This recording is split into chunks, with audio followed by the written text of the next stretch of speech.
כאוס. אין דבר איתכם לא, אבל כאוס.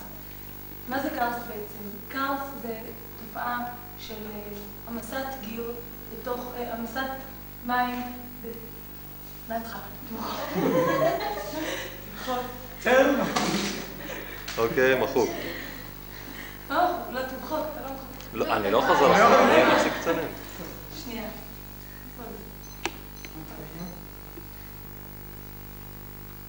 כאוס. מה זה כאוס בעצם? כאוס זה תופעה של המסת סלע על ידי מים שמחלחלים. מה מקור השם? זה בכלליות. מה מקור השם בעצם? כאוס זה חבל ארץ ביוגוסלביה, ששם מצאו את התופעה הזאת הכי הרבה והכי בגדול, וגם שם זה נחקר לראשונה. טוב, מה זה הכאוס בעצם? החלחול של המים בתוך הגיר והמסת הגיר. זה יורד גשם על הארץ, ישנו סלע גיר. הטיפה נכנסת לתוך הסלע, לתוך הסדקים, וגם היא מחלחלת, צוברת בתוך הסלע פחמן דו-חמצני, שזה CO2. תוך כדי זה שהיא צוברת את הפחמן הדו-חמצני, בסלי הגיר והקלצית ישנו גם הקלצית.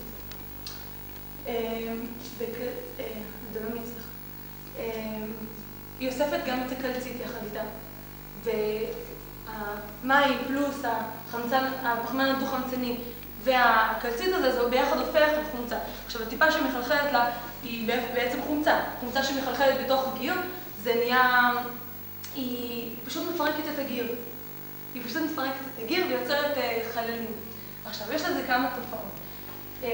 יש תופעות שרואים אותן מעל פני השטח, תופעות מתחת פני השטח. התופעות מעל פני השטח הן בצורת נופת ראשוני. נופת ראשוני, צלעים רואים פשוט צלעים עם כל מיני חומרים. אנחנו גם רואים, זה לא תמיד מין בלוות, זה מין ערובות בתוך הקרקע, פתאום רואים חור שאליו מתנקזים המים.